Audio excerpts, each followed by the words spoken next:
Hello, everybody. Welcome back to the podcast. My name is Nelson, and this is Logan. And a lot of stuff has happened this week, That's for as you sure. know.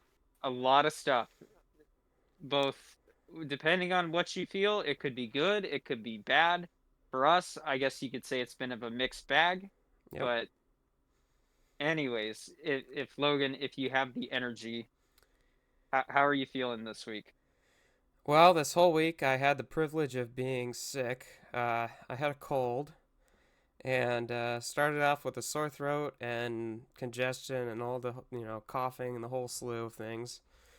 I was worse yesterday. We're recording a day late, but doing better today.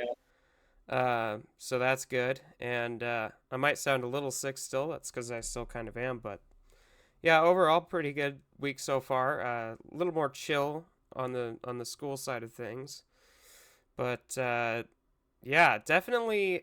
It's been an exciting week, a week of much anxiety and you know worry, I suppose. But for sure. what about you? How's your week been so far? Oh my goodness. No. Not great. Not great. There's a lot. There's a lot to unpack. But I will say this. I think I mentioned it last time on the podcast, but group projects. I cannot stand for the life of me these group projects. They are ridiculous, they are redundant, and they are just a complete waste of time and effort. So that's for the listeners, if you're wondering, we are actually recording this on a Saturday, and this is completely throwing off our schedule entirely at this point. Yeah, But I that's all had right. to we had to delay the episode until today on Saturday because I actually did need to hurry and get my stuff together for this stupid group project because my group members they weren't doing anything, so I had to pick up the slack. Oh boy, So yeah, that's why this podcast was delayed. Also, yesterday I was just tired. I was too tired to record. that's fair. Yeah. So I was definitely very tired yesterday too, so definitely yeah. probably a good idea to move it to today. Yeah, probably was a good idea to do that. I would say so. Well, uh, this podcast, I guess, is going to be focused on politics. I do have one thing that I want to go through before we get into that, but this week was very political, and a lot of things have happened, a lot of changes. So we're going to get into that in just a little bit. But since we brought it up, I thought it would be a good idea to, in previous podcasts, I thought it would be a good idea to bring this up again. The PS5 Pro has launched officially about a month ago. It was announced to very poor reception by most people, and now it's out there. People can buy it, and so far, it seems like impressions have been sort of mixed. You have some people saying that they are seeing a big improvement in fidelity, and you have other people that say there's an improvement, but it's like not going to be noticeable to the average person. And then you have some people saying that there's no difference, and it's just a $200 waste of money. So It's just well, I mean, the average user probably is still going to run a 1080p screen or even a 1440p screen, so you're not really getting all that much out of it, I would say. I'm not because as you know, I have two 1440p monitors here and I'm going to be honest with you. I mean, the jump from 1080p to 1440, that's good enough for me. I don't need anything else, yeah, but I do it just had legitimately think that this 2K is is a vast improvement over 1080p. absolutely. Yeah. This is a worthless upgrade, I will say that. I'm just that's all I have to say. It's Yeah. worth so pointless. It is a mid-gen refresh in the most real sense of the word. Oh, he's gone. He'll be back. There he is. Sorry. My bad. I was saying it's a gen refresh in the most real sense. Like it's not it's like it's like the PS4 Pro. This is like what I'm gathering. It's like that performance increase over the PS4, but now you're paying a $200 premium, which is just ridiculous because if you remember the PS4 Pro when it came out, it launched at the price of the PS4 when the PS4 came out, which was $400, I think, right? Yeah. I'm pretty sure it did because, we were already in the, what was it, the late stages of that console's generation. What was it, 2016, 2017, I think? Yeah, I think it was 16. Yeah. Um and then I think they lowered the price of the PS4. The not It wasn't even the launch model, it was the PS4 Slim. I think they lowered the price to $300 instead of 400. So it was a big deal. Like they didn't just release the new console at a cheaper price. They decreased the price of the original version. So, and that's just not what we're Yeah. seeing on this one. Um, PS5 still $500 if you buy it directly from PlayStation. Obviously, you can get it on sale, but You can that's get refurbished ones too, I believe, now yeah. at And I this point. think maybe they're like $50 off, probably. It's a good buy, but if anything, if I'm being honest, Logan, I'd rather get an Xbox. Yeah, I mean, I've been console pilled, kind of at this point, right? You have been. But um, I don't know, like whether or not I'm on the Xbox side of things, but I know a lot of people aren't, and I can see why. And I say whichever console you go with, you're gonna end up, you know, getting a better deal than if you bought a $1,500 PC. So yeah, I I'm just a pro console at this point.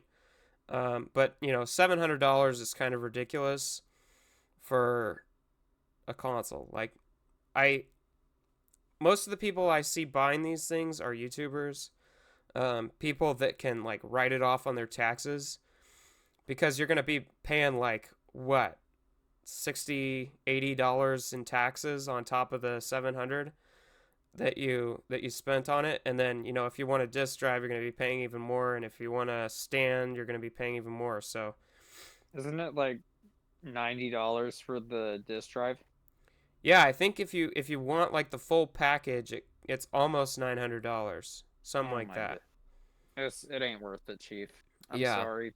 Just get the regular PS5 Slim. That's the latest and greatest. That's yeah, good enough for me. yeah. My uh, girlfriend, she's gonna get an Xbox. She's like, "Yeah, I ain't paying X amount of money for a PS5 plus the $80 yearly subscription." She oh said, yeah. "I." She wants to play indie games, so What is she gonna get, a Series S or a Series X, or what does she have in mind? Series X. Oh yeah, That's very what good. she was thinking about getting. Yeah. uh I don't know.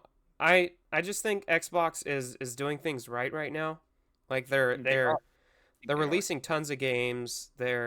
Um I don't know. It just seems like they're going down the right path. Like it's kind of a pro consumer path where they're they're making tons of games.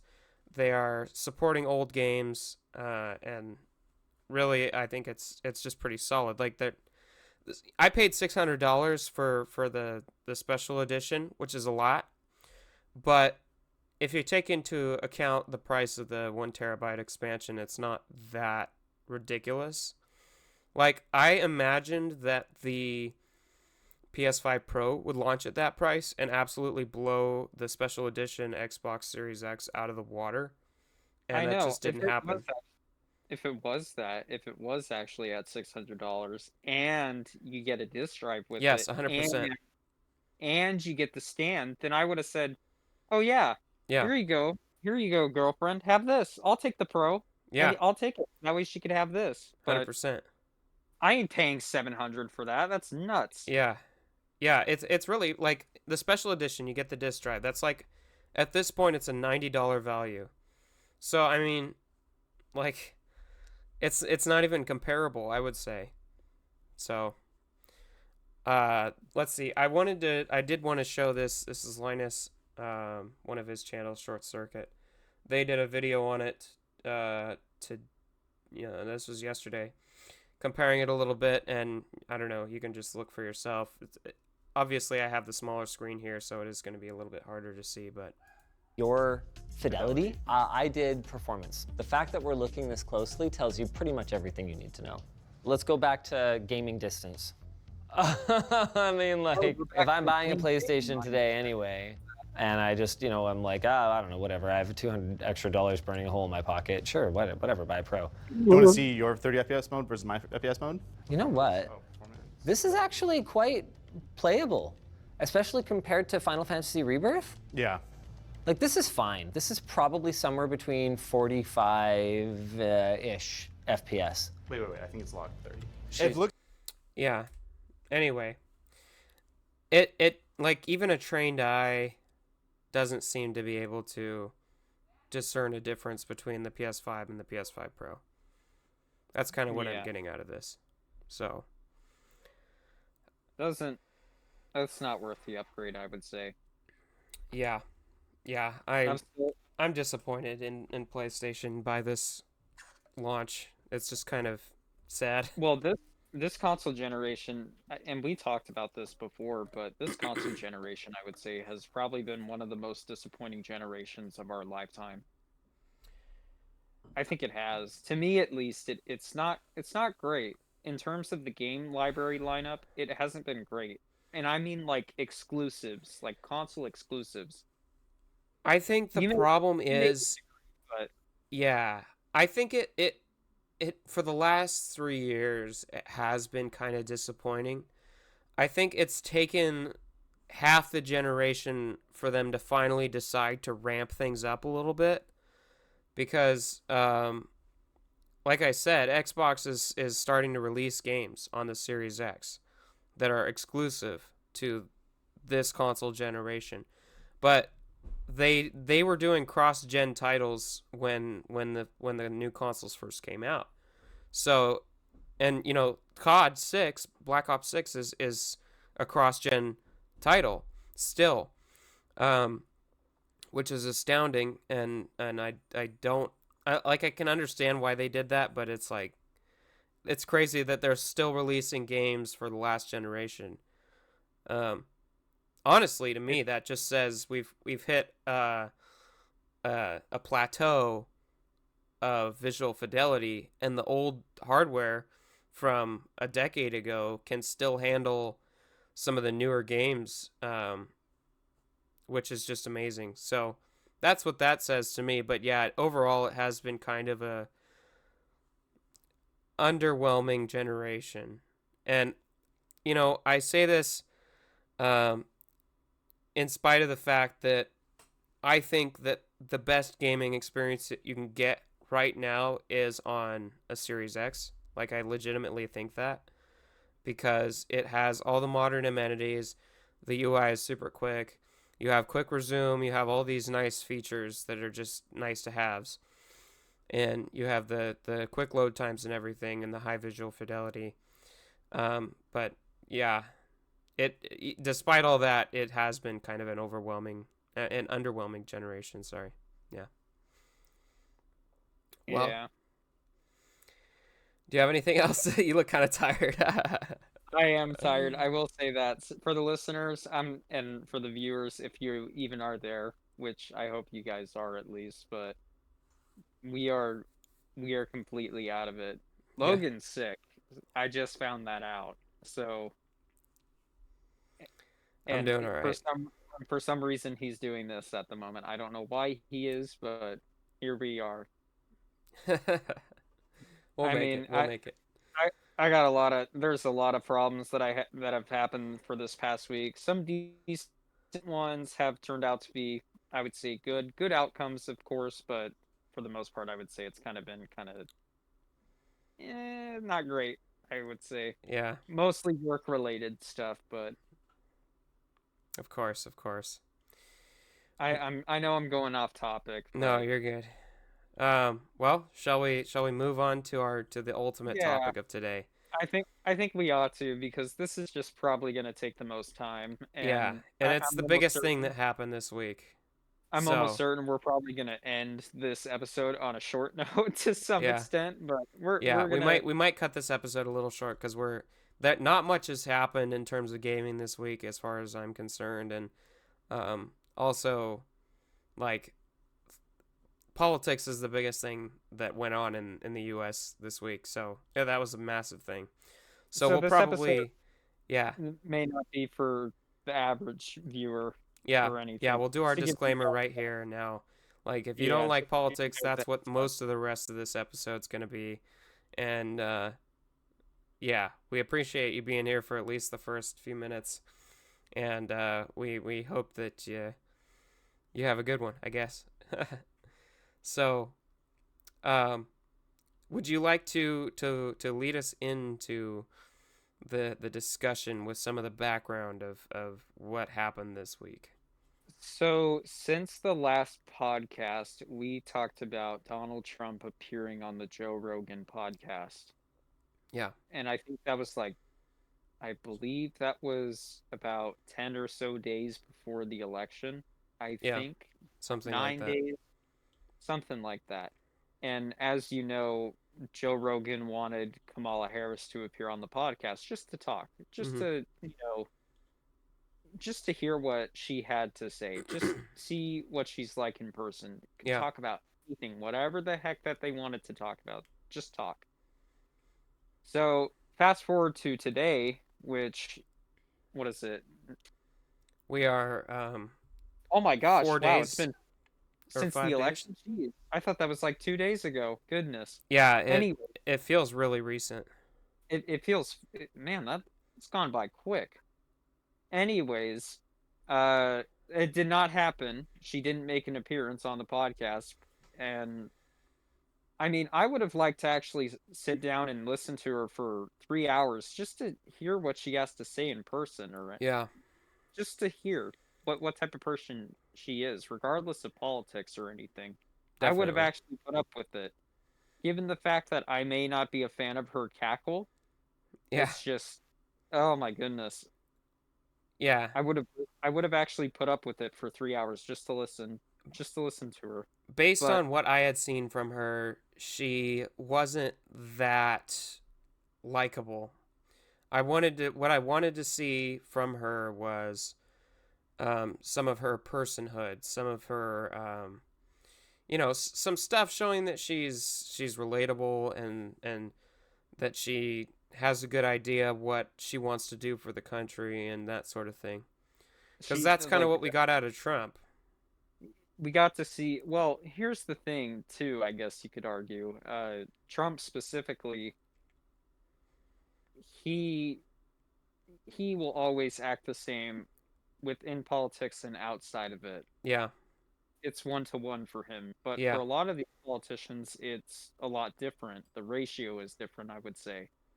right. So I was curious if, even if like they had a, according to Rogan, they had plenty of available seating times for her to make an appearance, but Yeah, it had to be under her terms, I guess, and that's why it didn't happen. They wanted to yeah, sit down for like 45 minutes or something like that, and I'm thinking, yeah, 45 minutes isn't enough. I need like 3 hours. yeah. Trump Trump was on there for like plus 3 hours He or was on so. there for almost 3 hours, and there was still some.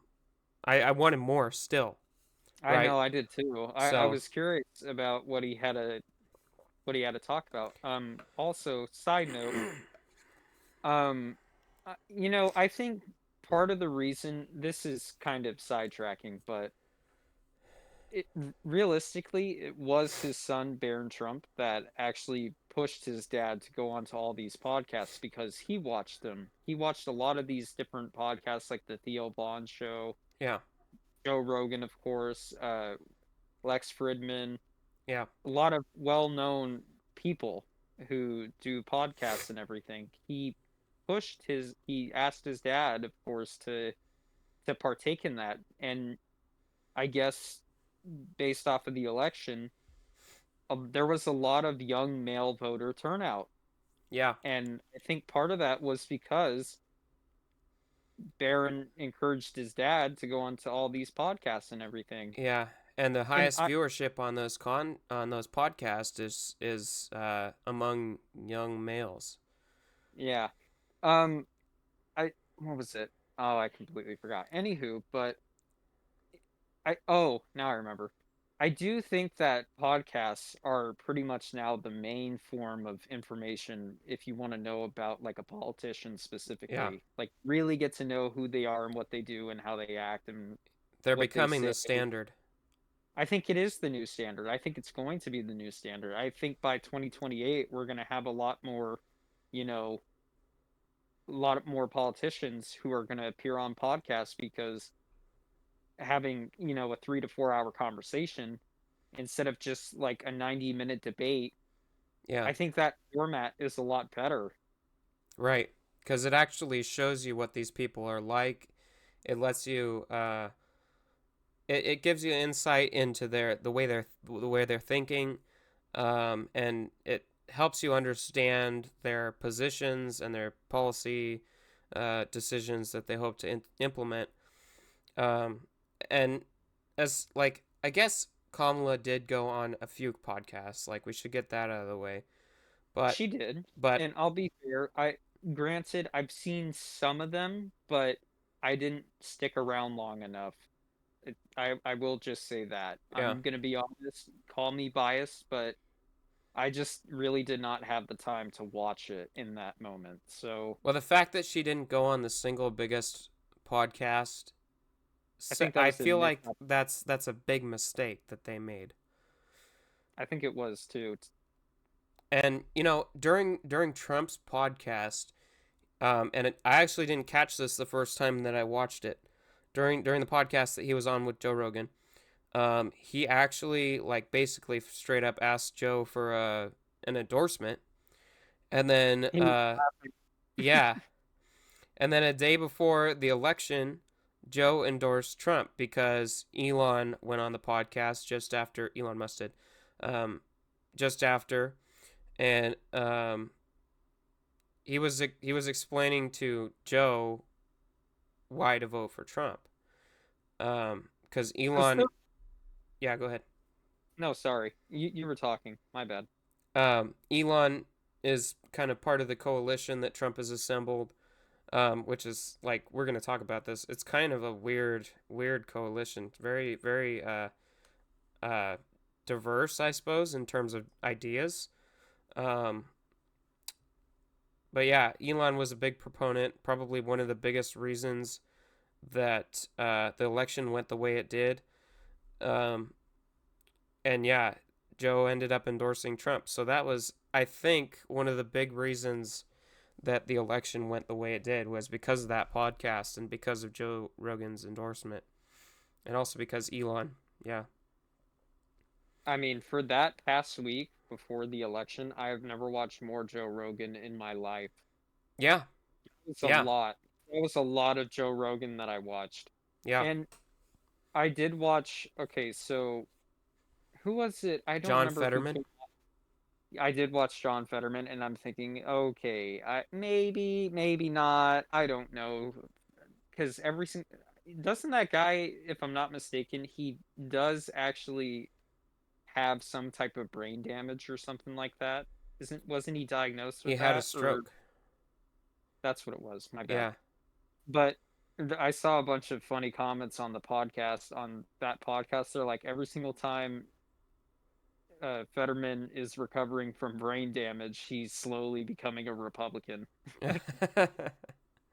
And I'm thinking, well, I mean, he's a little bit in denial about some stuff, I will say that, yeah. but He had some good takes, but he's like he's in denial open-minded about a lot. to some extent. Yeah, Like he's willing to listen.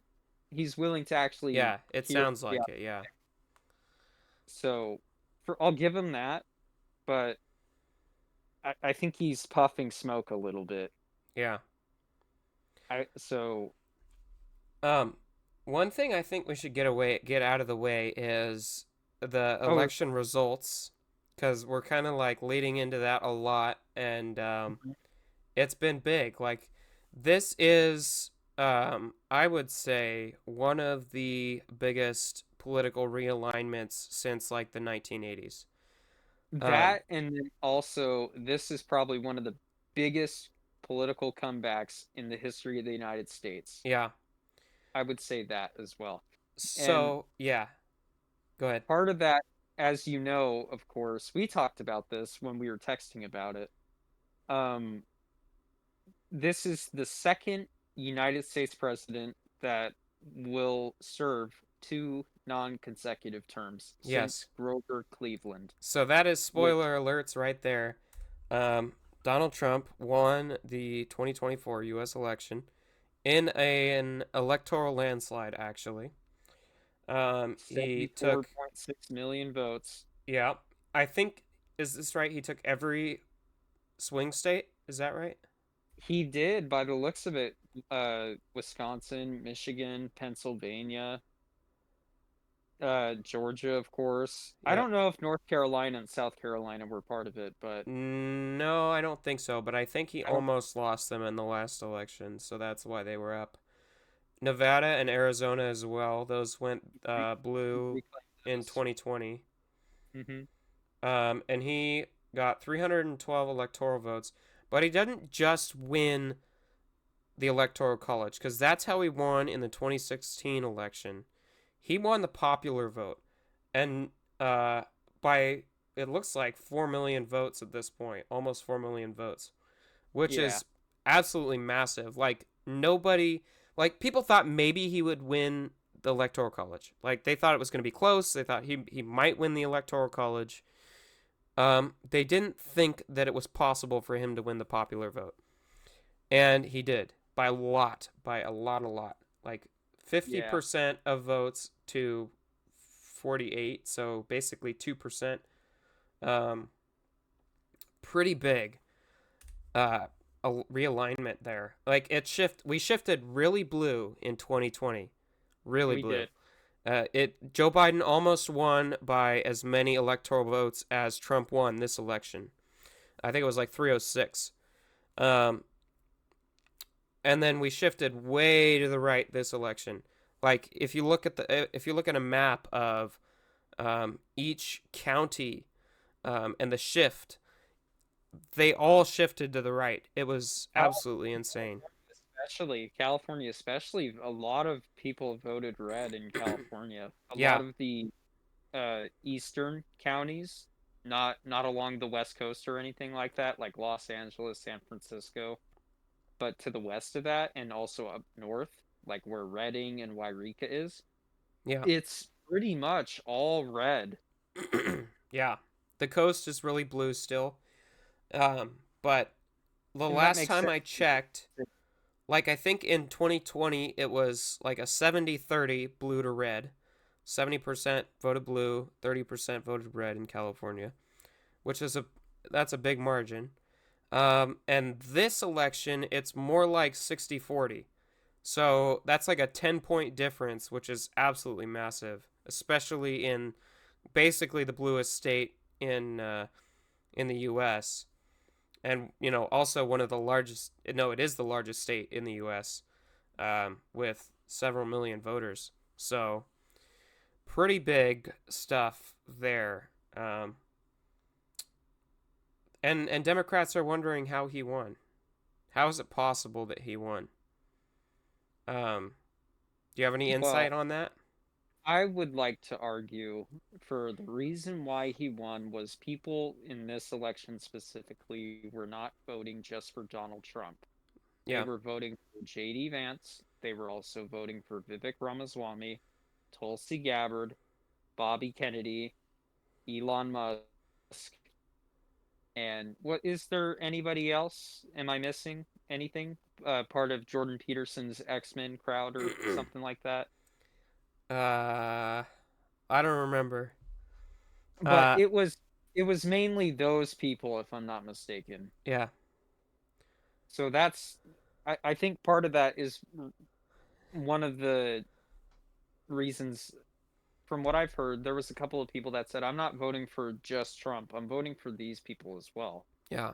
But I mean, if you look back a couple weeks ago and everything, it's substantial for in terms of all the endorsements that Trump received, especially from, well, he received it initially by Tulsi Gabbard and Bobby Kennedy, Elon, until like the day before the election, of course, Joe Rogan, as you know it.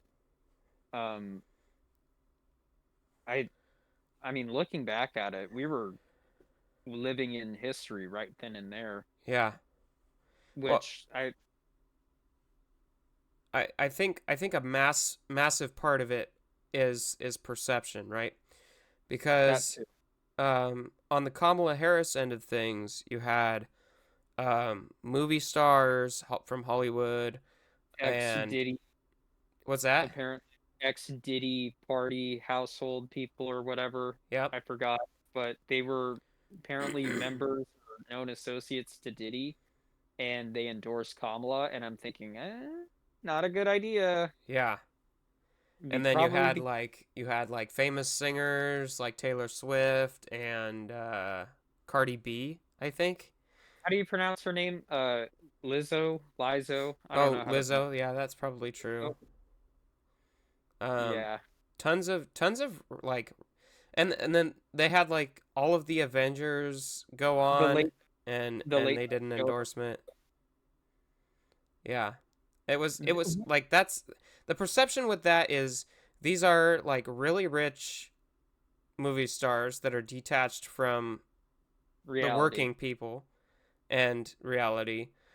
Like they're all living with their polished granite toilets and All this in it. and golden leaf toilet paper. I And mean, Trump's got a golden toilet bowl, but I think the thing about Trump is he he's rich, but he doesn't pretend to be part of the working class. Like when he yeah, did the McDonald's thing, he didn't really know what he was doing when he started. Like they were instructing him and stuff, and he's like, "Oh yeah, this is kind of fun. I could do this." But you know, you could tell that he wasn't trying to pretend to um, be like a working class citizen. That's not what he was doing. He was saying, "Oh yeah, I'm willing to get my hands dirty. I'm willing to get down to your level and figure out what the problems are, and hopefully talk to people and fix it." And with I Kamala, mean, it's like the whole time she was saying, "I come from a working class family." I come from a middle class family. Yeah, When I haven't been a rich lawyer or whatever attorney or whatever for the last 2 decades or whatever. It's yeah, like she's pretending. It came across like she was pretending to be part of uh, the working class, the middle class. yeah. I mean, look at what Trump did within the past 2 weeks, especially prior to this election. Yeah, He applied and worked at McDonald's, and then soon afterwards, he started being a garbage trucker, and now somehow he's the president of the United States. I mean, that's an achievement. You yeah, started from here and went all the way up here, like within the span of 2 weeks. That's crazy. I know. Well, It's not funny. and he assembled this coalition of extremely diverse opinions. We started to talk about this. Bobby Kennedy, he is a lifelong Democrat. He's one of the Kennedys. Like I don't know what to say. He's a Kennedy. He endorsed Trump.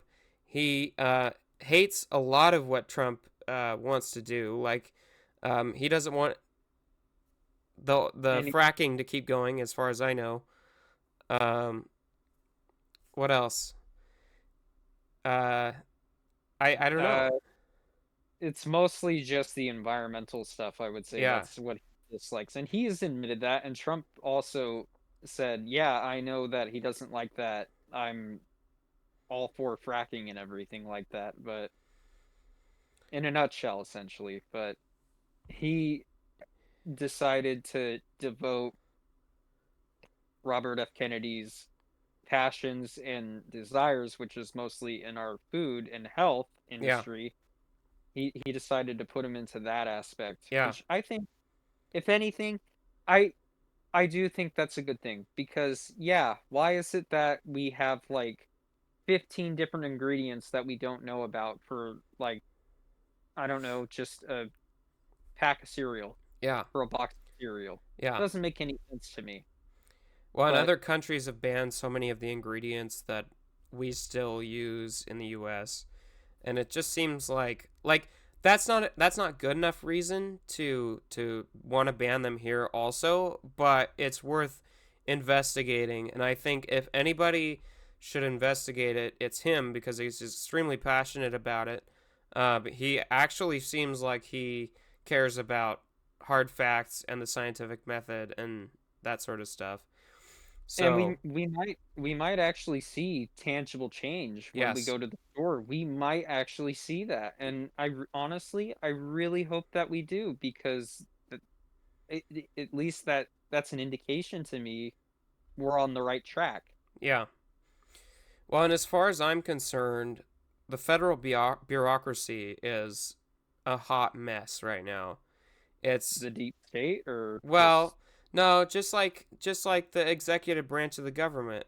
They oh the yeah, each of the agencies, they all have like corrupt people in them, and they're all kind of a mess, and it's easy like most of them can't get fired, and they just keep doing what they're doing, which is nothing good. So the whole Trump campaign has been kind of centered around going in to clean up the federal bureaucracy, which I or think in a is great. nutshell, I think, like you said, correct me if I'm wrong, okay? He's actually going to drain the swamp this time Yeah. because he admitted that he admitted that on the podcast and everything that he didn't actually get to do that because he didn't know what to do when he first got into office. He Yeah. didn't know who to trust exactly. Now he does, and we may actually see him get rid of this secret organization, or call it a conspiracy theory. I mean, I got my tinfoil hat on, but I do think to some extent, yeah, the government is corrupt substantially. Yeah. So, I mean, California's government is corrupt, I'll tell you that. But I'm gonna go on a little bit of a sidetrack tangent real quick. Before the election, Gavin Newsom, he passed a law banning to show ID whenever you vote, and I'm thinking, well, why would you do that to begin with? The Yeah. only logical reason that I can think of is to cheat. Yep. That's it, 100%. just to cheat. And Joe and Rogan look, says that. I'm not trying to be biased or anything. That's not my point. But I'm coming at this from a completely neutral perspective. It's obvious. It's to cheat. I can't think of anything else. And a lot of people I know, I hear a lot of people, especially on the left, when I go to my school and everything, they like to say, well, it it completely it's racist, and it makes it hard for low income families to actually go out and vote. And I'm Which is thinking, okay, ridiculous. What's the point there? What's the point they're trying to you make? Are they trying to you say that minorities are incapable of getting ID, like and they're not smart they're enough or completely something? I know that, yeah, and to me at least, they're completely capable of going out to the store to buy alcohol, and Right. you have a driver's It's license, just so and ridiculous. Like if you to go buy alcohol at a Walmart, you have to have an ID. Like why shouldn't we have ID for like one of the most important things in our country if we have ID for something as stupid and simple as buying alcohol to cheat. to cheat? That's the only That's reason. it. That's the only reason. It's Yeah. to cheat. And I But think most Americans agree that voter ID is something that we desperately need in this country because like I made there was I'm taking a government class right now in college, and one of the questions was, um, what should we do to increase voter turnout in elections? And I argued that we should have voter ID so more people are confident in the system. Um, when you don't have voter ID, people think, oh well, there are going to be all these people. They're going to rig the election. They're going to make it so that my vote doesn't count. Why should I even bother going out to vote? That's just not something that should happen. So I think if you instated a federal level voter ID law, I um, think that make it a law to where you need to yes, have an ID. I believe that. yeah. If you did that, you would have better voter turnout because more people would be confident that their vote would actually count for something. So I just think it's ridiculous that we don't have voter ID. Honestly, it's kind of astounding to me that Trump won this election because I was like strongly suspicious Cautious, yeah. that because so many immigrants have come in, almost none of them are going to vote for Trump because he's not the one that's letting them in. He's the one that wants to keep them out. Um, so they're going to vote for Democrats, and Well, they why wouldn't? Because they're gonna. I don't mean to interrupt or anything, but why would they vote Republican? Because apparently the Democratic Party, they use taxpayers' dollars from the people who actually, work for a living. They get free housing and everything. They free get housing free and 3 meals a day. Yeah, which is where's mine? Where Yeah, the heck is mine? yeah, it's ridiculous. Apparently, I have to work for a living, but Yeah, I mean, look, I understand that there are a lot of people that would like to go to the United States, but to me at least, morally speaking, I think this is not the way to do it. And when you yeah, go to any other country in the world, you need to have some type of visa in order to get in yeah, or to become a citizen of that country. yeah. You can't go in illegally. You can't.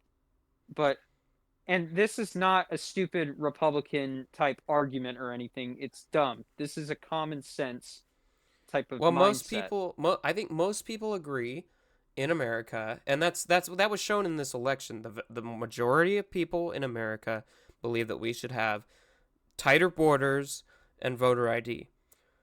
It's Yes. just common sense because if you let these people in, they're going to be voting because there's no voter ID mandate, and there's no way that can be checked, and they're going to vote for Democrats, and it's a ridiculous thing that you would ever support that kind of Well, fraudulent process. what's interesting too is that a lot of these people that are coming into the nation, they're actually being bussed out to swing states Yeah. because it basically almost make it to where it to well to rig Yeah. essentially, I would say. Well, and one of the big um uh what are they called? Like pedestals of the Make America Great Again movement was too big to rig. Like they wanted every I thought that was Republican. funny. Yeah. I actually thought that was kind Well, of and I funny think that's when part of what sold Americans on Trump. Um, he's kind of been a target of the justice system and a target of a lot of unfair treatment. And then the Democrats import illegal immigrants, basically the highest it's ever been. Um, and this too big to rig thing, I think, sold a lot of people on Trump because he needs every he needed every um, kind of reasonable person to get out and vote for him because he's saying that he's going to deport all the people that the Democrats have brought in and close the borders.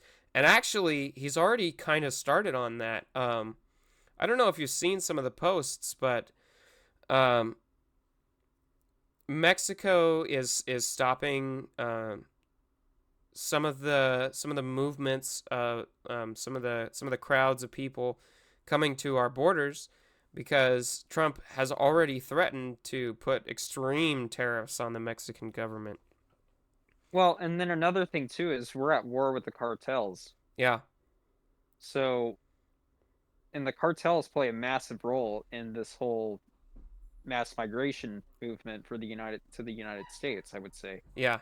And then what was it? There was another thing too that I was going to bring up, but I completely forgot.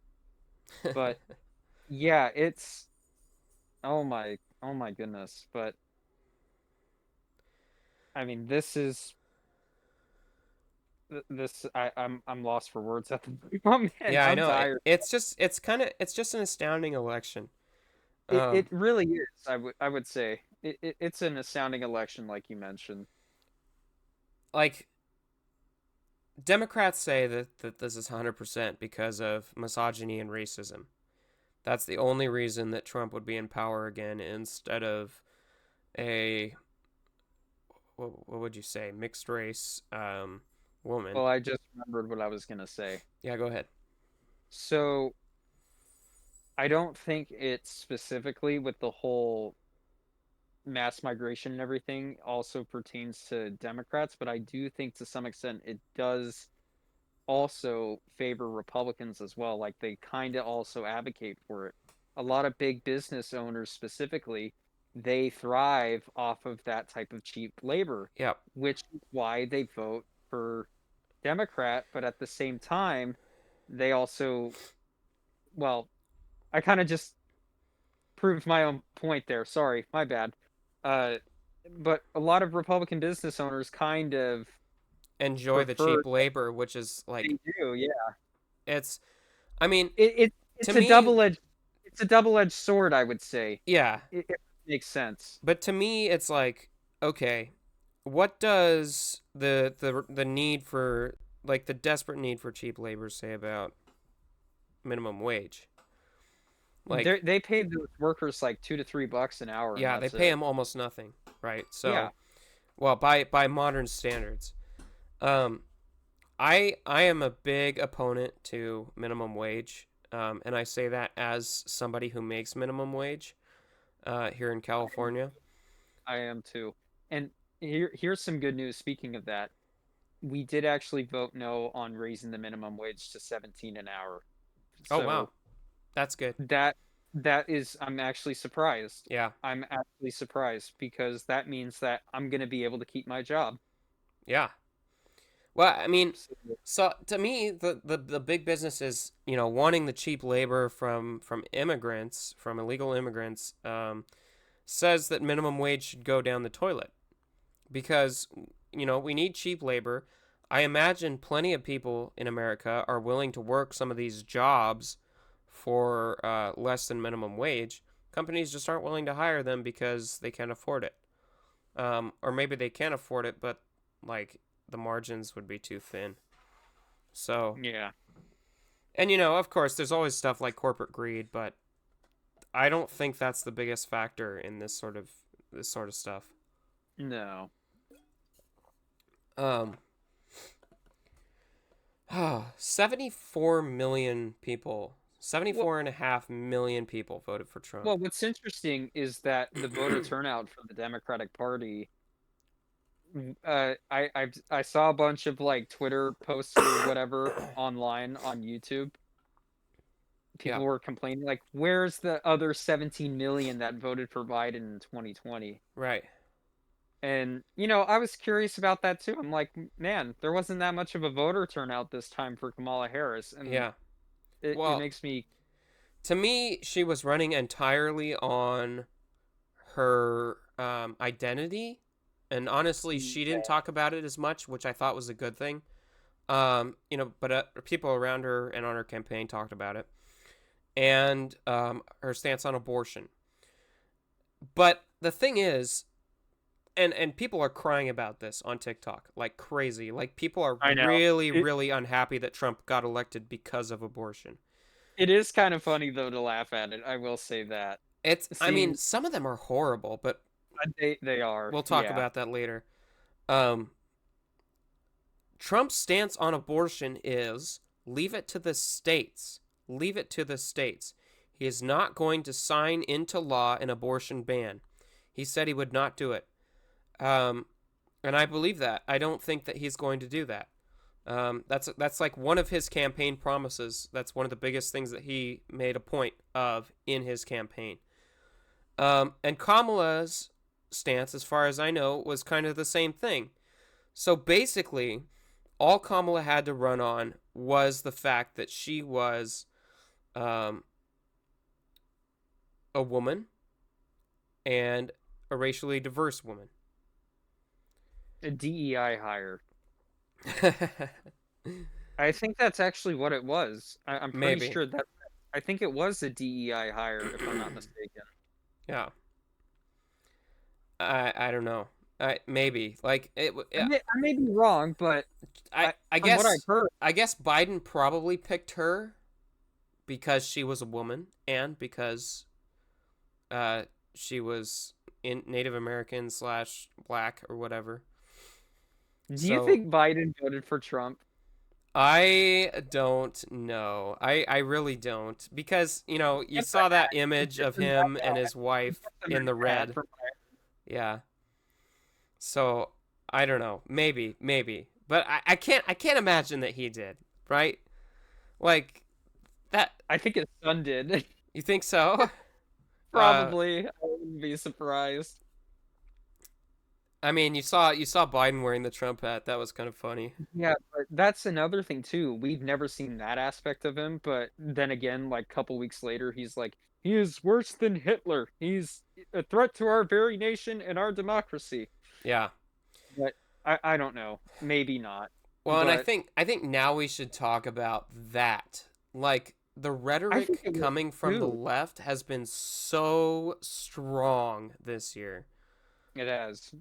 And I think, frankly, it's unacceptable. Like, you cannot just say that somebody's Hitler. Like, that's ridiculous, especially if they haven't shown any of the signs of being, even close to similar to Hitler.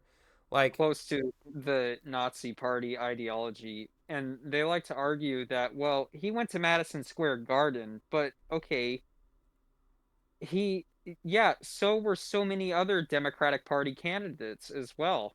yeah, Rob, JFK, Bill Clinton, oh my gosh, Barack Obama, I believe, as well, went to Madison Square Garden. It's a popular place to go yeah, to host, political campaigns. It really is. yeah, Uh, Franklin D. Roosevelt also hosted at the MSG. yeah. So, I mean, I think it was at that point where when the media kept trying to say that and a lot of people online were calling it a Nazi rally and everything. I think it was just it reminds me of the boy who cried wolf, Yeah, essentially. 100%. And I really do think that's what it is. Yeah.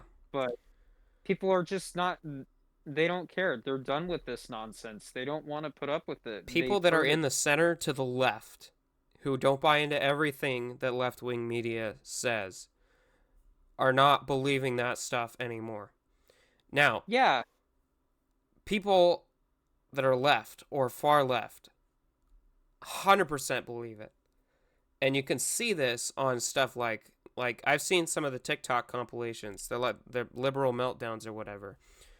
And I don't take any joy in watching those. Like it just makes me sad for these people because like this is 100% political gaslighting, and they are buying into it every step of the way. And I don't think you have anything like that. Like you don't have that kind of rhetoric on the right now, at least. Um, well, if I'm not mistaken, I didn't see any like huge social media like outbursts or outrage when Trump lost in 2020. yeah, 100%. I You can And that was argue, that was well, arguably a landslide as well. Like it was the same sort of situation. and you can argue, well, what about January 6th? Well, for January 6th in particular, I don't mean to bring it up or anything, but I've read the tweets. I've seen Donald Trump's tweets before I deleted Twitter. Yeah, and I'm his gonna speech. say by the looks of it, at least on the surface level, it did not seem, to me at least, that he was insinuating some type of riot or anything like Yeah. that. I don't And think it meets the legal definition for inciting, and I don't think it that, meets the legal definition for insurrection. that's that too.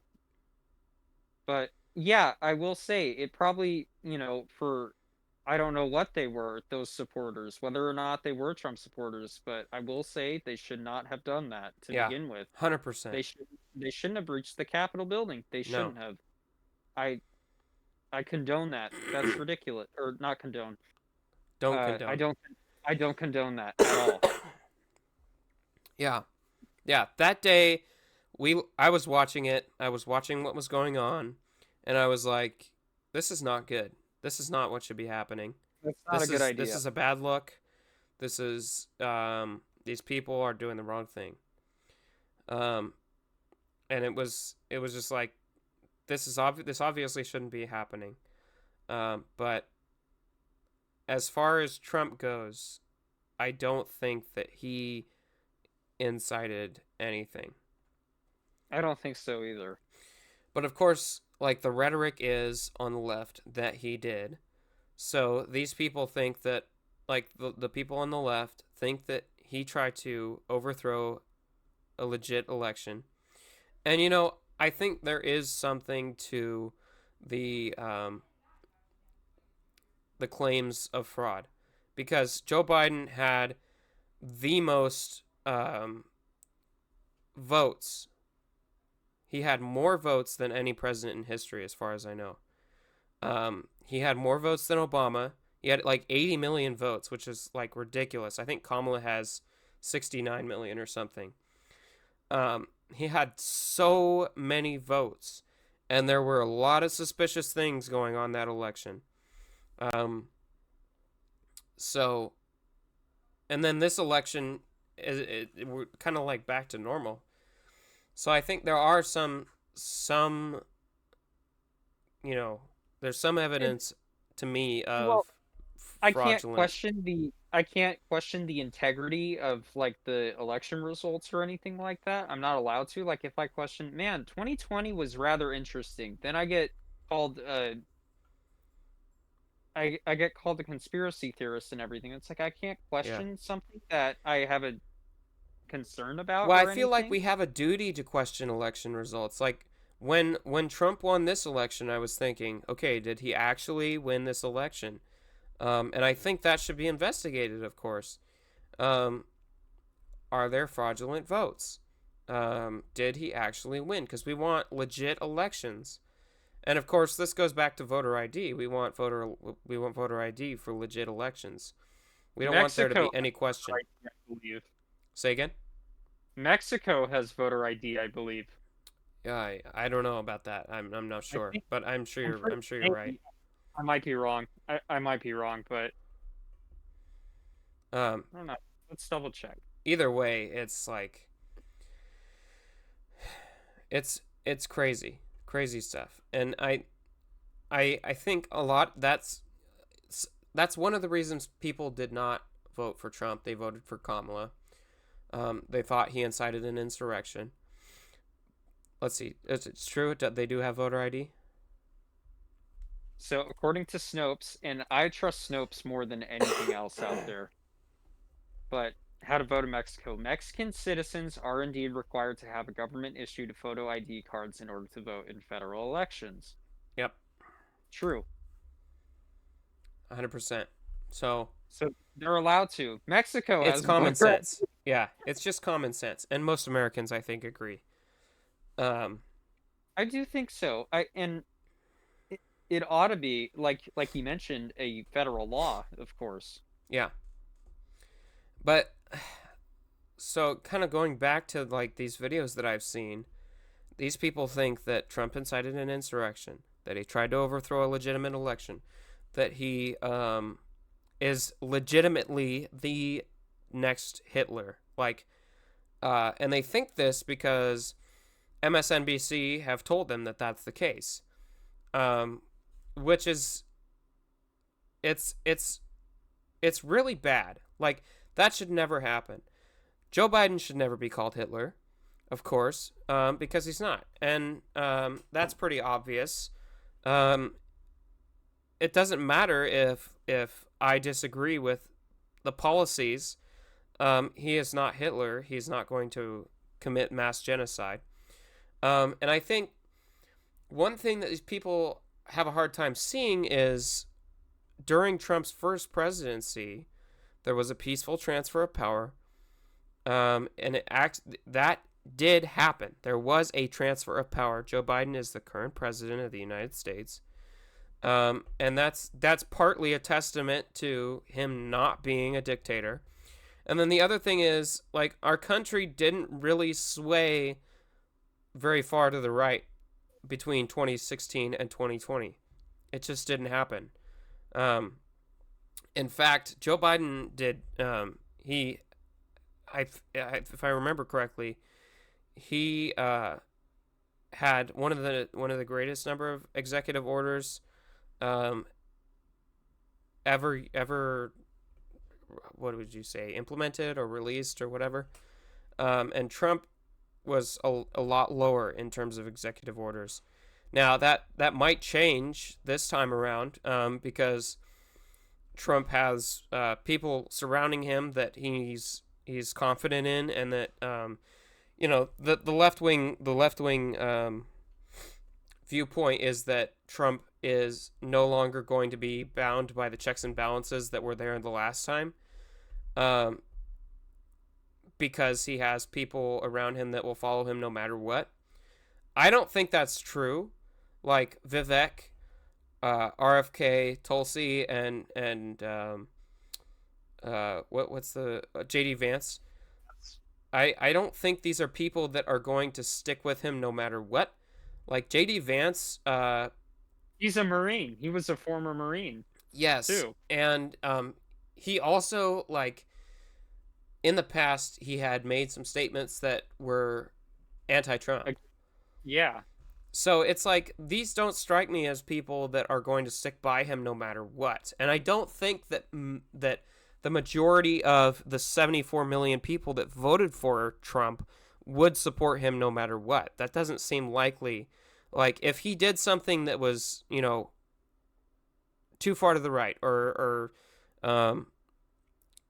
reminiscent of fascist policy, then he would not be supported on it. For some reason, I don't know why, I will say this, but Donald Trump has come out repeatedly and has said constantly that he has not read into Project 2025. He doesn't want to know anything related to it. He doesn't care to, Yeah. and he's not going to read it. He has nothing to do with it. And Yeah. for some reason, now after this election, a lot of people, especially on the liberal side, and the liberal media specifically, they keep hard hitting this, that he's going to implement Project 2025. And I'm thinking, and look, and I read it myself. I actually did it, and I'm thinking, that's too far right. Yeah. I'm sorry. Look, I don't agree with some of that stuff that I found within that document. Yeah. I'm just gonna say that. Yeah. That to me is a lot more too far, I would say. Yeah. But anything can be considered too far, I guess. But Well, I don't really agree with that document or anything, because I read it myself, and yeah, I don't know about that. right. But But the I rhetoric has believe always been like before the election, and even now they're still pushing that rhetoric that Trump is basically the one that wrote Project 2025. He's going to implement it. He's going to take away every woman's rights. He's going to do blah blah blah. And I think that's just ridiculous, and it's done. made these people on the internet into like murderous, I don't know, like, a lot of them have insinuated or said outright that they want Trump dead. A lot of them have threatened to, like, shoot people that voted for Trump. This is just terrible. No matter what side of the political spectrum you're on, you would never ever wish death on somebody. It's just horrible. Section 1, taking the reins of government, the common defense, the general welfare, the economy, independent regulatory agencies, acknowledgments. Let's look at one. White House office, executive office of the president.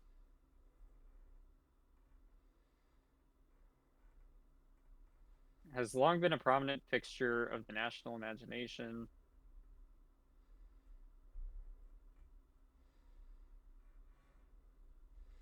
It's really just I've read into this, and it is I would say too far in terms of too far right. Yeah.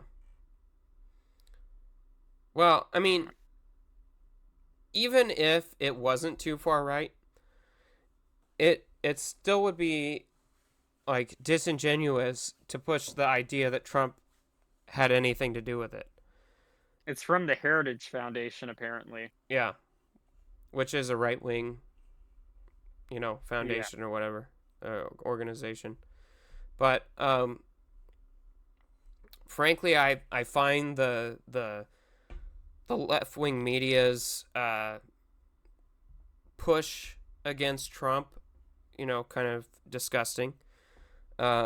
That should never happen to a candidate, and if that ever happened to a left wing candidate, I would uh, jump on that immediately. Like, this is wrong. We should not be doing this, and um, I think it's ridiculous, and it radicalizes people, and it makes them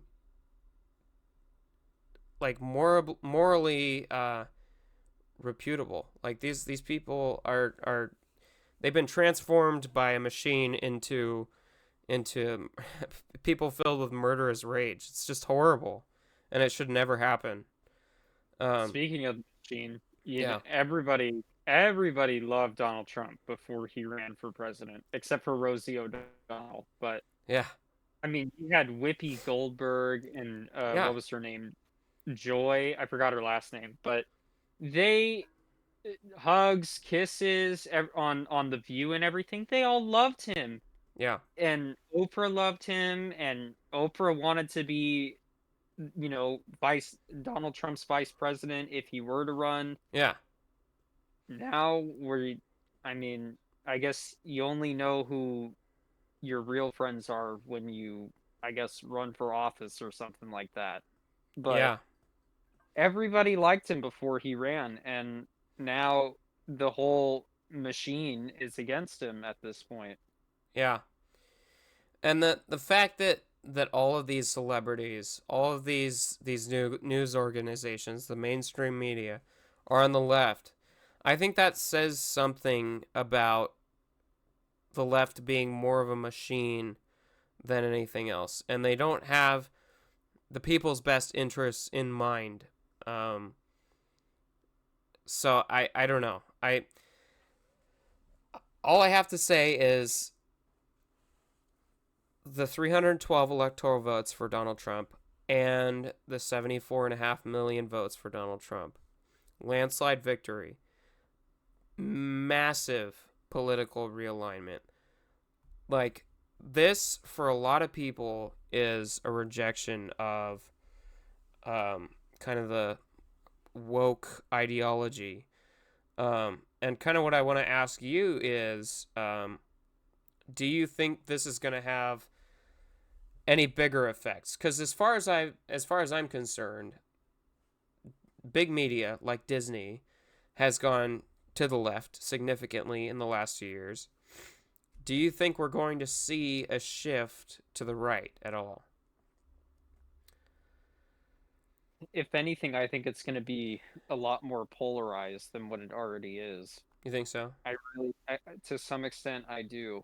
Disney specifically, I guess, I'm pretty sure they're just going to stick with this type of ideology that they're running with because it's easy to profit off of. It really is. Banking off of emotions.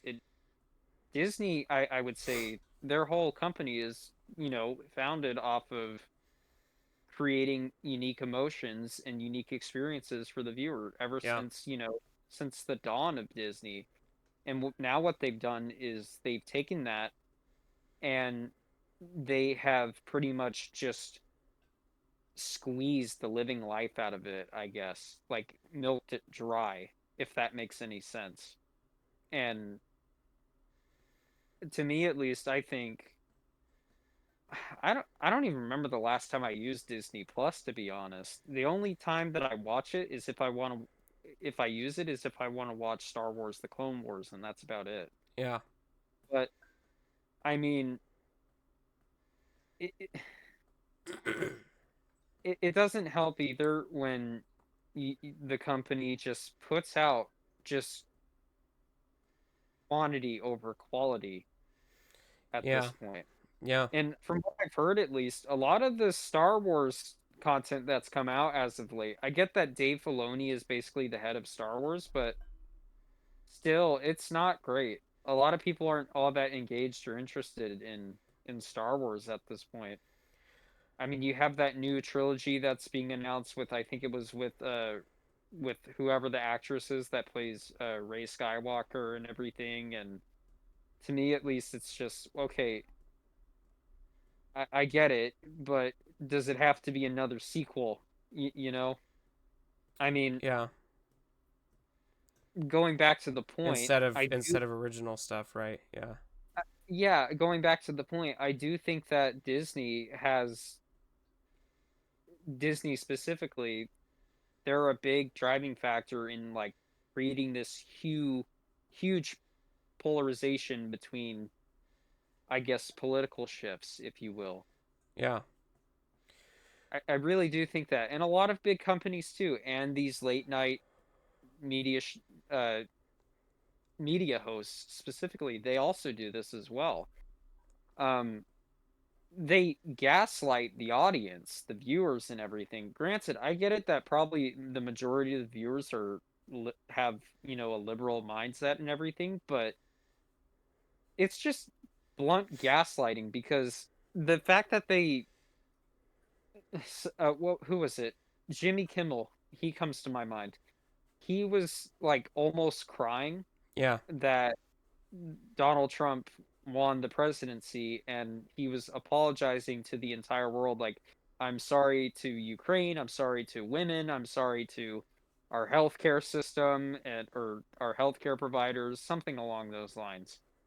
Yeah. And I'm thinking, why, this is just sad. This is nonsense. Yeah. You're because Ah. whenever a lot of people, especially I know a lot of I know a lot of conservative people and I know a lot of liberal people. I've met both plenty. Yeah.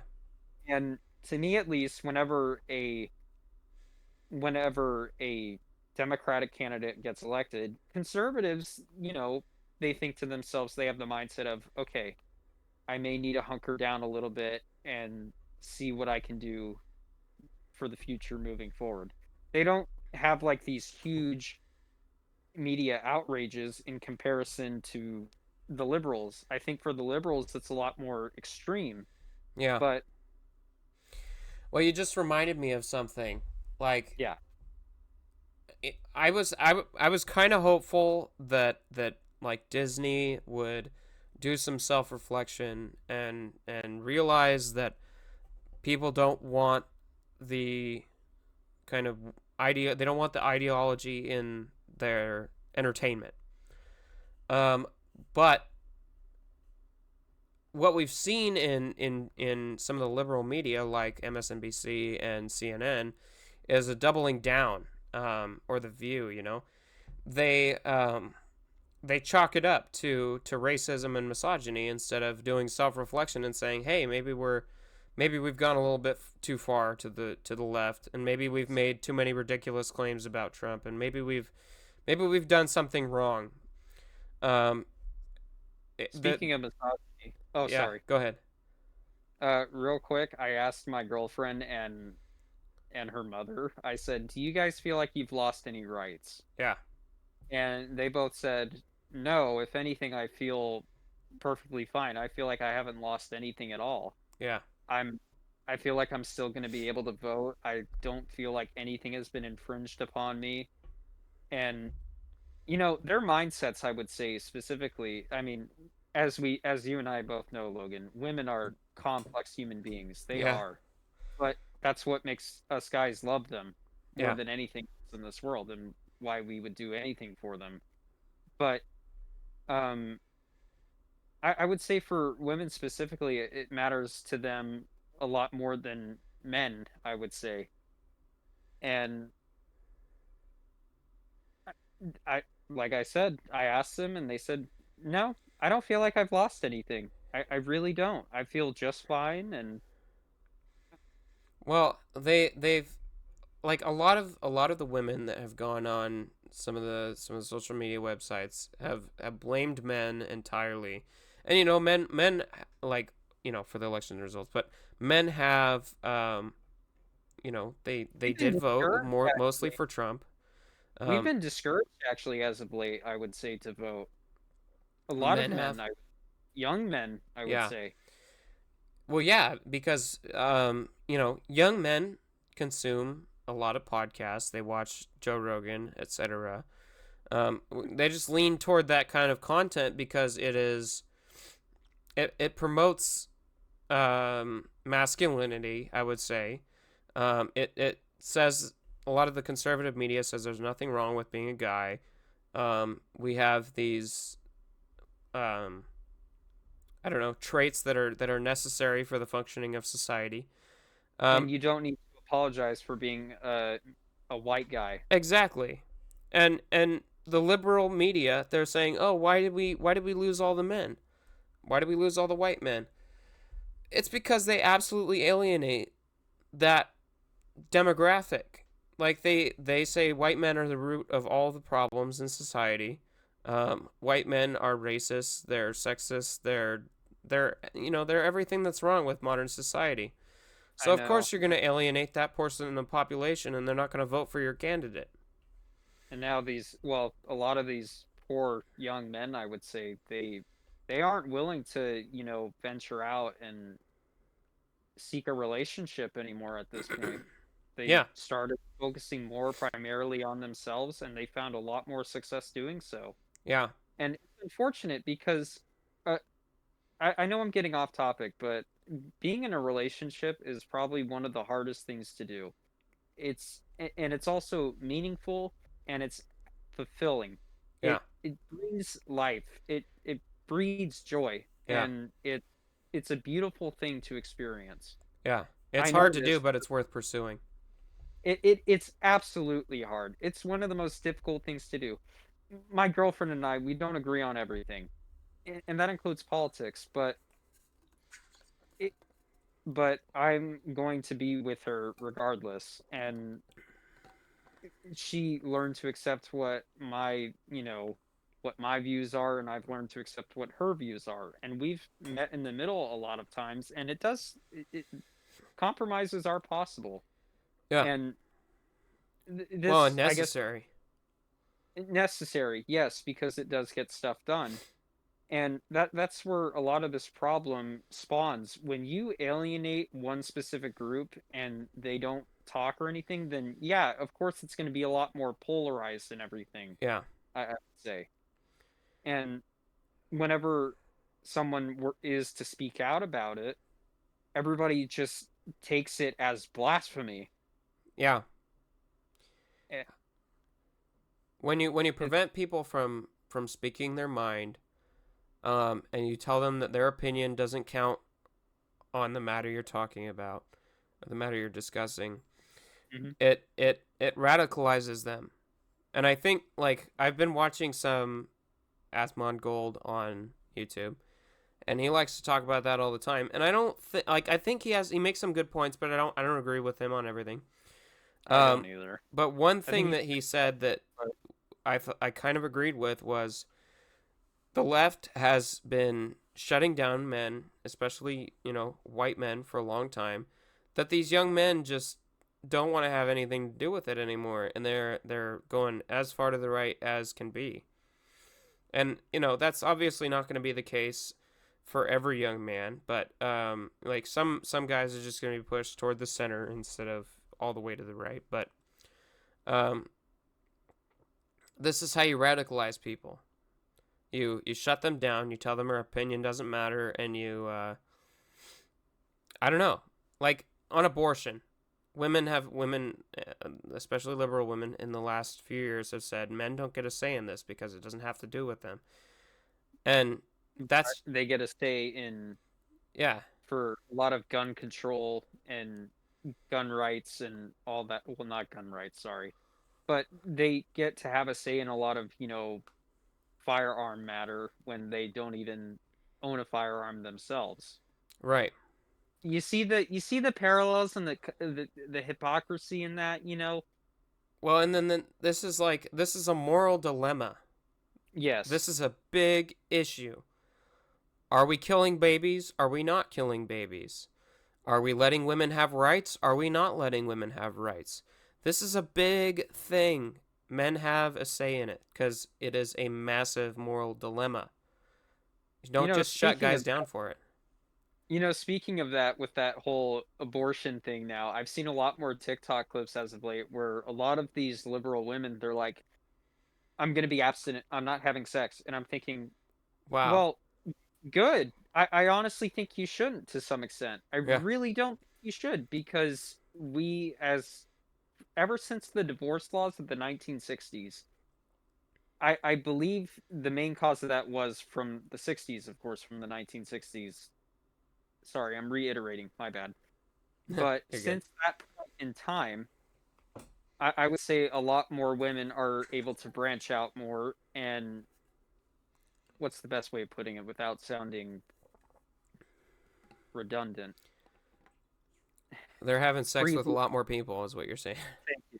That's what I mean. They're having sex with a lot more people, and look, say what you will about birth control and all that other stuff associated with it, but that also added fuel to the fire as well, and Yeah. it takes away something that I think is one of life's greatest joys. And I think if you really want to, for both liberals and conservatives, to attack this whole issue on abortion, I really do think that it's something that's deeper beyond just abortion, which is up here. I think it's deeper than that. To me, at least, I think that it comes down to, like, the marriage status and seeking and finding a meaningful relationship. People are not encouraged to do that anymore. At least in my eyes, I don't see a lot of people are encouraged to go out and find someone and have a meaningful relationship. Right. I feel as if that encouragement was brought back into light, we wouldn't be having this nonsense anymore. I Yeah. really think that. And I may be wrong, and I probably am, but I don't know. I feel as if our culture now in America, we've basically taken away, like, one of life's greatest joys, Yeah. I would say. And Well, it's kind of been discouraged in two ways, right? Like, women are told that going around and doing what you want with your body, um, is it's a way of empowering. exploring, and it's empowering, yes. Yeah. So, traditional relationships are discouraged in that way. And also, well, I guess there are three. Birth control. It takes away the risks of having sex. So that's another thing. And also, there's the gender gap between the way men vote typically and the way women vote. Um, Action.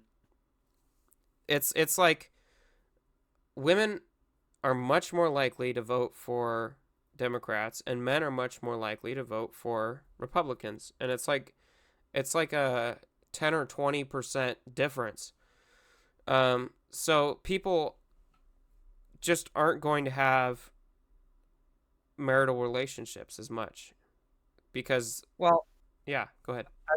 I will say this about the birth control pills and everything, the 30-day ones, that type of stuff. I will say this, I do think it is helpful for a lot of women who are Sure. prescribed that. Yeah, I do 100%. think it is, because it helps a lot with, like, their acne and their hormones and everything. I Yeah. do think it's helpful. Yeah. I think it does pose some great benefits. Yeah. Um, I think that was one of the good things. I just wanted to say that, but Definitely. I mean, I think that was one good thing, especially in relation to marriage and everything as well. I think it's helpful because my mom, she told me that she was on that, and it is actually it works in different ways somehow. That pill specifically, the Yeah. 30-day, Yeah. sometimes it helps, start families, and other times it prevents from starting a family. And after you're off of it, it may take a long time before families can actually, have a family. Mm-hmm. And it works both ways. It's interesting. I've seen a lot of stories from people, and my mom, she told me that when, what was it? Oh my goodness. I think when she was off of it, I may be wrong. Mom, if you're watching this, correct me, okay? I think when she was off of it, that's when she got pregnant. I think. I'm pretty sure. I may be mistaken, I might be wrong, but I do know that for some women who were on it, it did help them get pregnant. Mm-hmm. So I think it does pose great things for starting a family and everything. Yeah. But it's not recommended for all women. And I guess that's just, we're all unique. Yeah. That's sorry, I didn't mean to go down a rabbit hole again, but I No. just thought I would mention that because Well, I do think there are some good things that definitely. Yeah. I 100% agree. There are definitely upsides to stuff like birth control. Um, but one going kind of back to the election, like one thing that I do think is a really good aspect of Trump's policy is encouraging. So he's pretty neutral on the abortion thing. Melania is pro-abortion. He's neutral. Leave it to the states. That's his philosophy. But um, the ultimate thing, the like, and JD Vance proposed this a lot. It was a big, advertiser of these ideas when during the campaign. They want to be pro-family, is what they're saying.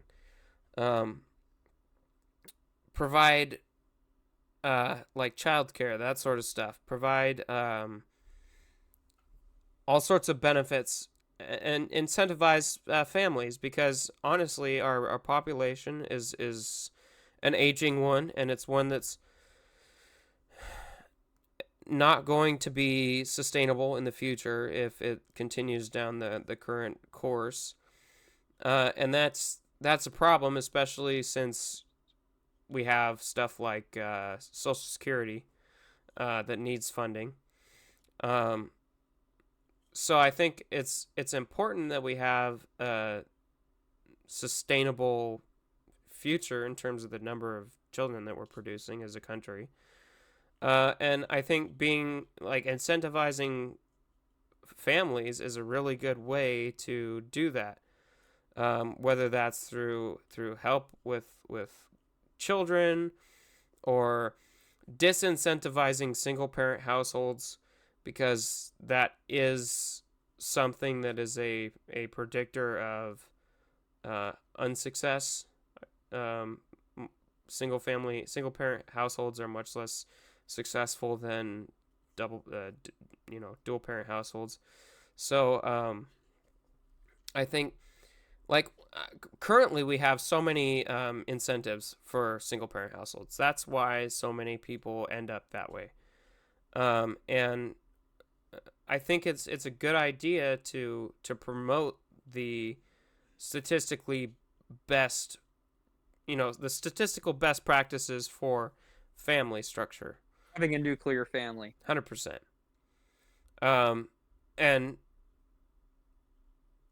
whether that means I'm not typically a proponent of government intervention, but I think we should select where we need to intervene better because they are intervening currently, and I think that they're intervening in all the wrong places. Well, I think California is specifically. Yeah, definitely. So, honestly, overall, what I have to say is It's been it's been crazy. grand. I would say. Yeah, I think that's one way of describing it. It has been quite a week, I would say, yeah, and this is for you and I. This is going to be probably one of the biggest elections in our in the United lifetime. States in our lifetime. Yeah, Absolutely. yeah, Probably 40 years down the road, we're going to be talking about this. yeah. Well, and It's the fact that it wasn't just an electoral landslide, the fact that he this is going got to the be in the popular history vote, books, that was like really, really big for a Trump. monumental achievement too. Yeah, And that I think that ought to speak volumes to the Democratic Party because hopefully it would be an indication to them that okay, we have gotten way out of touch with people. yeah. We need to start Well, Bernie reverting back. Sanders was saying that, and he's Even Bernie become an Sanders, independent. uh, yeah. It's You crazy. know, a lot of people. What was it? I heard something. There was one guy in particular on. I forgot his name was Blame Truth. His name is Blame Truth, and it was over like some type of podcast episode. He's a Call of Duty YouTuber, by the way. Yeah, I gotta bring COD into this. I don't care. Anyway, real quick, he he was discussing with oh my gosh, what's this COD guy's name? Anyways, um, he talked about that a lot of his family they originally voted for Bernie in the 2020 primaries, but after Bernie Sanders nominated Joe Biden, they all voted for Trump apparently. Oh my gosh. And I mean, I'm noticing this a lot too. Is that I've met a lot of people that talked about, oh, our family we originally voted for Bernie, but now we're voting for Trump, and I'm Yeah. thinking, okay, well, Well, that's because Bernie prioritized the working class and the middle class.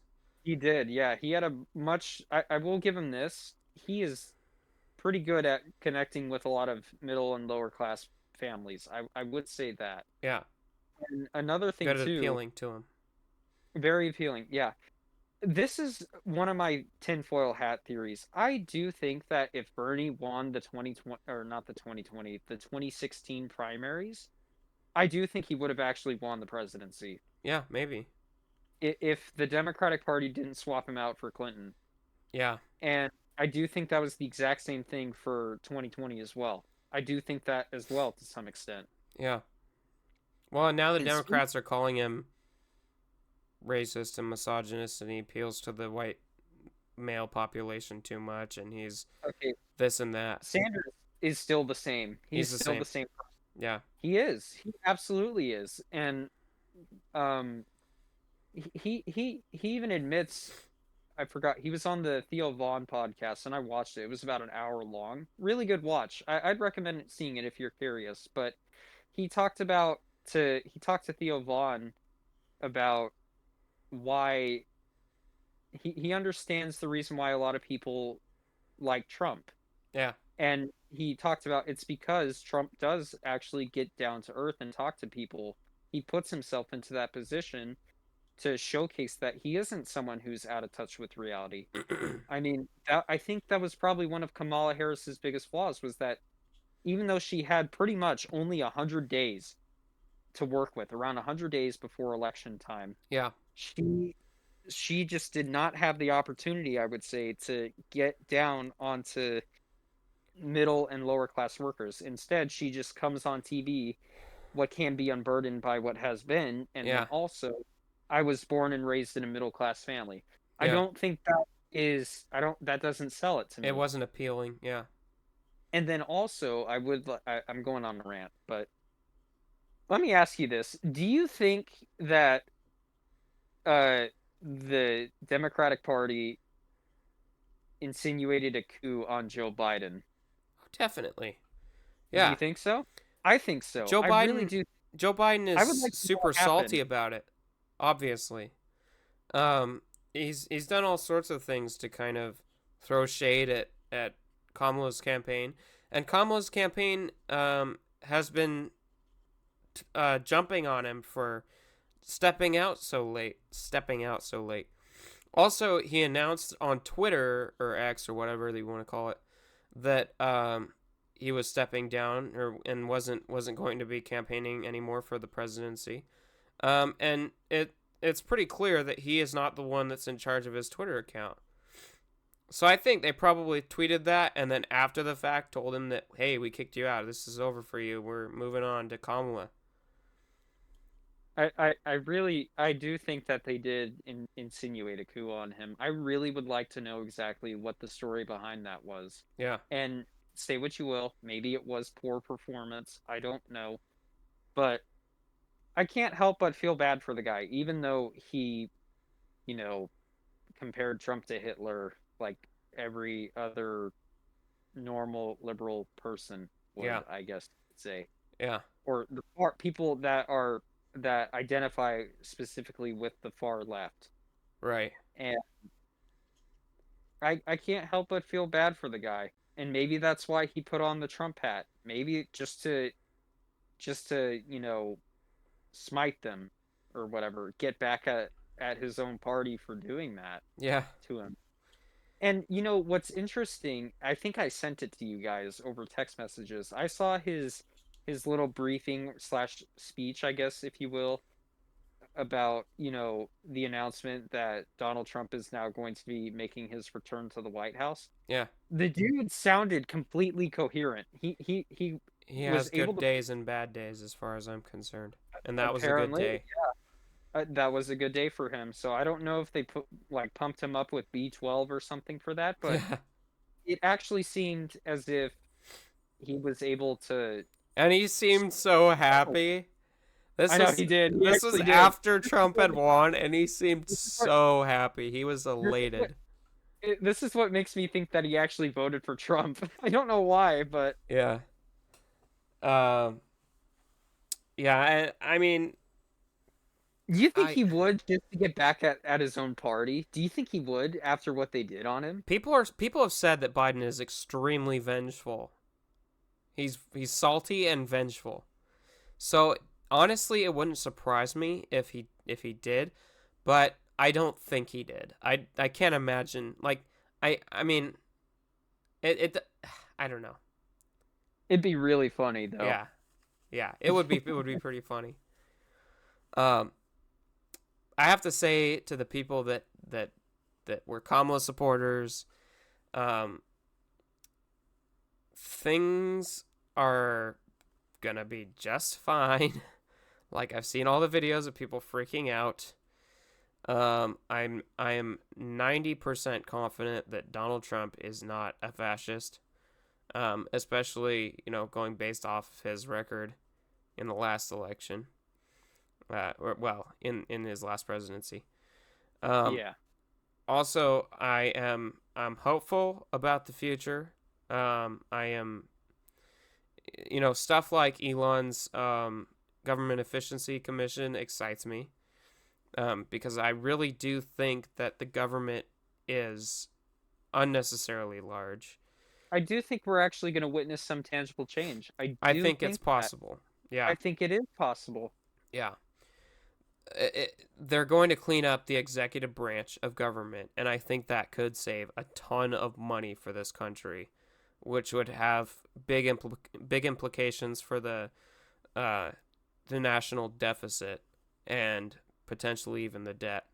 So Yeah, that was one of the main primary focuses apparently, because now they got the House back, yeah, from what I know. yeah, the House Um, and the Senate. the House and the It Senate was as well. it was a clean sweep. They It got was. everything. What is it Rand Paul or Ron Paul? I think it's Rand Ron Paul. Paul is his dad, and Rand Paul is the Rand Paul. Kentuckian senator, I think. Yes, that's what I meant. Sorry. Rand Paul, I saw a Twitter post. What did it say? Let me see. Your dad sent it to me. That might have Oh been my god. Ron Paul, because it It may have said been. Elon was like hoping to have him, because I think he's like a really small government guy. He likes the smaller government sort of deal. So I have my phone right here. It says it was a Rand Paul tweet. He said, "Finally, with a Republican Senate majority, we can focus on controlling spending, limiting government, and putting America first. Looking forward to a dedication to fiscal responsibility. Cheers to the Senate leading charge for a streamlined government focused on the Constitution." Yeah. Now, I don't know if that means that, okay, we're going to reduce spending, but we're still going to spend on Oh yeah. for the national debt. This is one of my biggest concerns specifically is the national debt. What are we, like 100%. 33 trillion? Yeah, it's something Uh, crazy, something somebody did ridiculous. the somebody did the math with like 0% interest. They said it would take 4,000 years to pay it off. Oh, that's ridiculous. Yeah. I may or may not be true, but that's what I saw. Well, and I think my dad did the calculations, and each American would have to spend, it was like 40% of their income to pay off the debt in a reasonable amount of time. I don't remember exactly the details, Do but you think, well, do you think if that were to get implemented, that cost of living, of course, do you think it would naturally go, well, obviously it would go up at first, but do you think over time it would slowly decrease? Like the value of the dollar would increase over time. I think if government spending goes down, the value of the dollar goes up because the government just prints money and they spend it. And I think if and I think this is our best chance for any legitimate change. With the efficiency commission and RFK Jr. Tearing up the FDA and all of the food based agencies, I think this is our best chance to decrease the deficit and potentially start making progress on the national debt, which is at a ridiculous number that it never should have gotten to. What was it? During 1 week in April specifically, I forgot the guy's name. I forgot the representative's name. I think he's a representative in Kentucky as well. Oh my gosh, what's his name? Something Massey, I think. He he he wears the little national debt thing on his suit, Mm. and he noticed one day that it was going down. And apparently the reason why was because it was April and everybody was paying their taxes in April. So it went down and he was surprised, but Yeah. I mean, I don't. yeah. My ultimate thoughts on this election are it was insane, and I am hopeful that we do get some meaningful legislation. We do get some meaningful executive orders. We do make some progress on the national debt and the border. And I think that's why so many people voted for Trump. Um, the economy was his biggest issue. And Americans hate a bad economy. And really, despite what the Democrats say, inflation's hitting a lot of middle class citizens extremely hard right now. Um, and it's really tangible, the difference between Biden's presidency and Trump's presidency.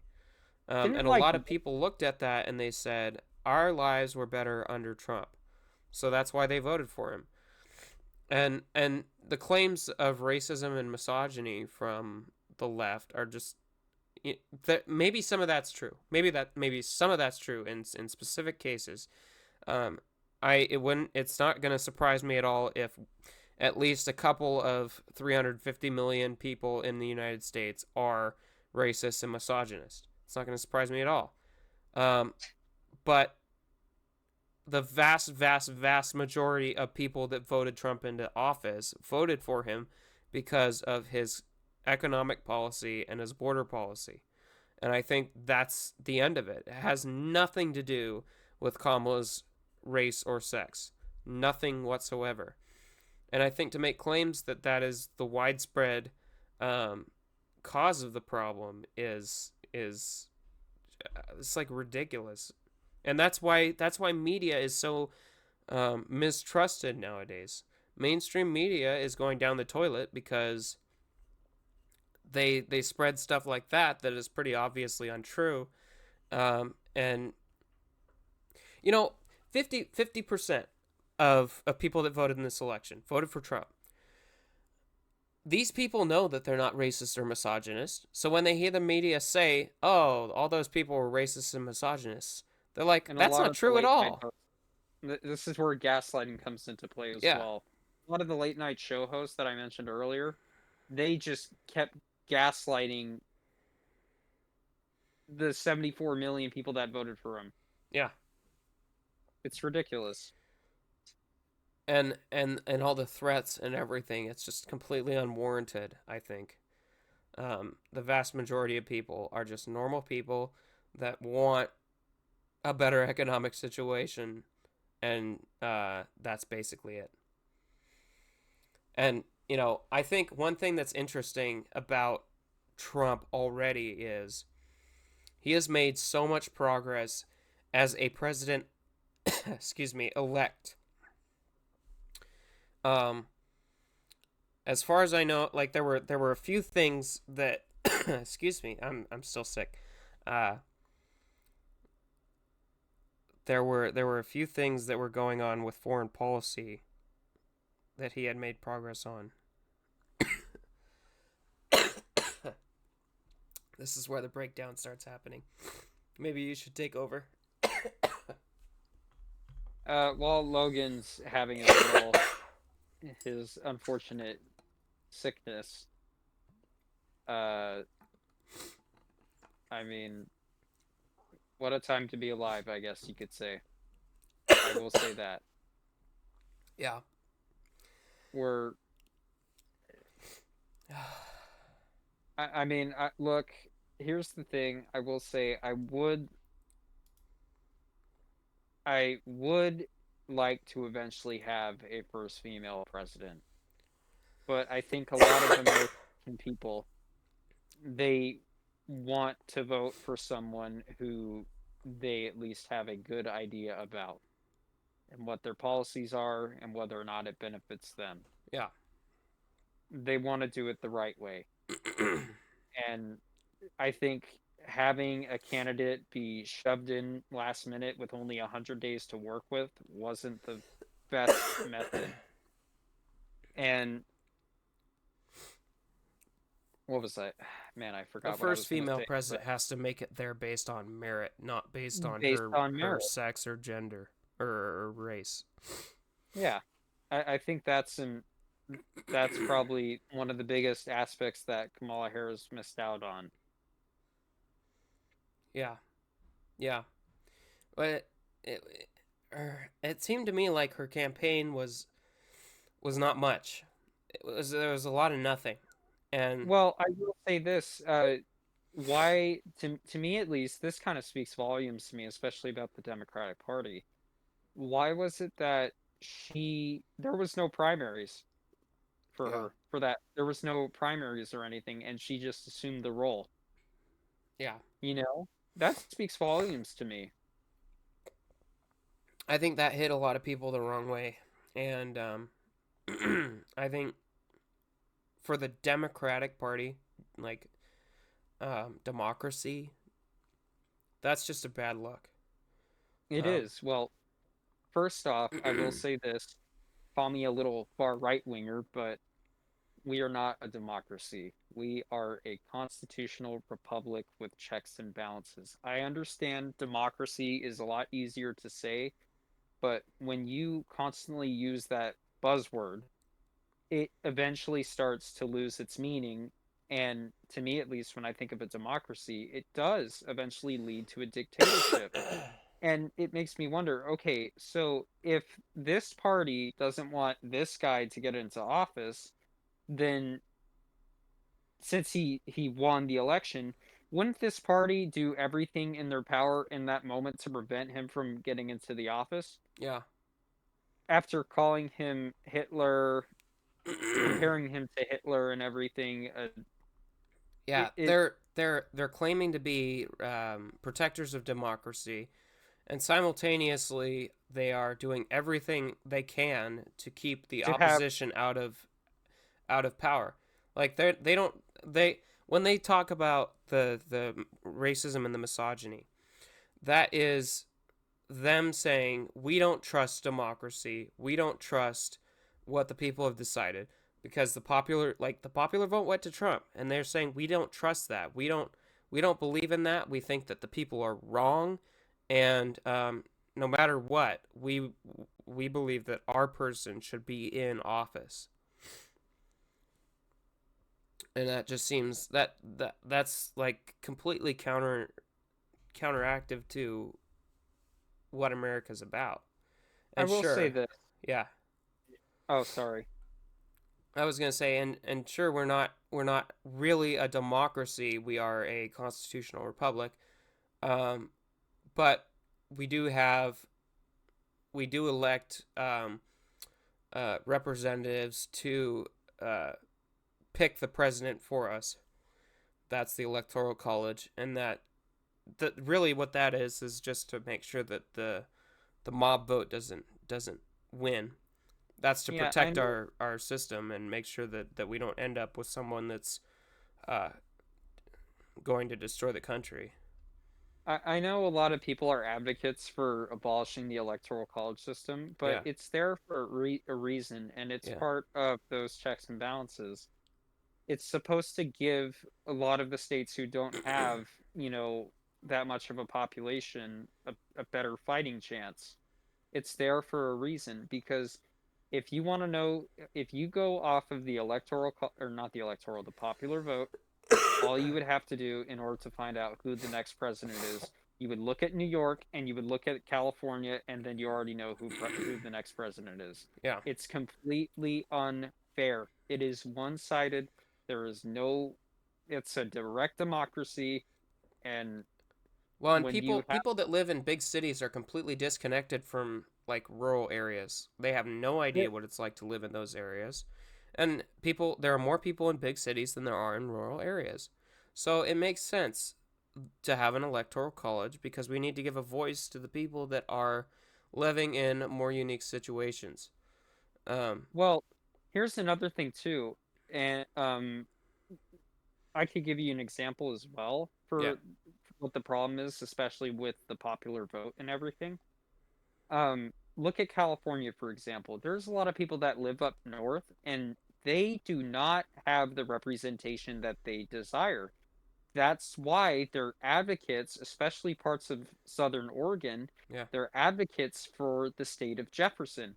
They want to form their own state because they are tired of being swayed into the whole entire state of California's vote. They're not getting the representation that they deserve, and they don't really have that much of a say. It's unfortunate, but it's just that's how it that's just the reality that we face. And I will say this, I think it would be kind of fascinating to witness what the 51st state of the United States would look like if that were to be, if we were to get a state of Jefferson. But I mean, only time will tell. I mean, I don't know if I will live long enough to see that or witness it, but This says as of 2020, California's population is 39.5 million. S- most of that I would say is yeah, along the seaboard. but regarding the point of the state of Jefferson, Hmm. um, 39.5 million people are lumped into one singular category. If 50 or 4 if 50 or 60% of the state says we want a Democrat president, then the 40%, which is a lot of people, that's what's 40% of 39.5 million? I don't know. Let's figure it out, shall we? Um, 0.4 times 39 0.5. That's 15.8 million people. So that's a lot of people. Yeah. That's like a really. I think, if I remember correctly, more Republicans voted for Trump in the 2020 election in California than in any other state, which is absolutely insane because there are so many people in California. Um, so I don't know. I don't know if I would be a proponent of the state of Jefferson. I'm just saying that. Um, Well, I mean, I can understand why people are proponents of it, but it would be kind of cool to see. Maybe it's a bad idea. I may be wrong, and I yeah, probably am wrong, but to me at least, I think California and this is coming from like a middle of the road type standpoint, if you will. I think California, at least in the future, from this point onwards, it's going to continuously vote blue. It's going to be a solid blue state, and I want to blame Arnold Schwarzenegger for this. Even though he ran as a Republican, he took Ronald Reagan's idea of amnesty for immigrants, and he just took that idea and just pretty much exacerbated it, which is yeah, probably why California is in the state that it is right now. And that goes back to, the cheap labor and basically having no type of ID to vote. I really do think part of this whole entire problem for why California is blue is because of that governor. I really do think that he ran as a Republican, but a lot of his policies were mostly Democratic, I would say, or liberal, if you will. yeah. And Well, and one thing I think we need to remember is you need liberal ideas to balance out conservative ideas, and conservative ideas to balance out liberal ideas. yeah, the left and the right need each other. They Yeah, do. They absolutely do, because that's another form of checks and balances. yeah. You They need both to prevent the other one from going too far to their side. It's necessary. And And okay, yeah, say what you will about that Project 2025 being fearful of it. Granted, I kind of am too because I've read into some of that. And yeah, I don't want that. yeah, I'm gonna be honest with you. I'm no advocate for that. That's yeah, ridiculous. And I believe that Donald Trump said, I don't care about it. I don't want to know anything about it. I'm not gonna read it. I don't yeah, want to know. yeah, So yeah. yeah. Anyways, Well, that's most of what I have to say on the election. Um, I think I covered pretty much everything that I would have liked to say, like to have said about that as well. we almost made it to 2 hours. We're pretty I know, I'm close. surprised. Just politics, 2 hours. Yeah. um. So as a last thing, I wish comfort to those that lost, and optimism, but cautious optimism to those that won.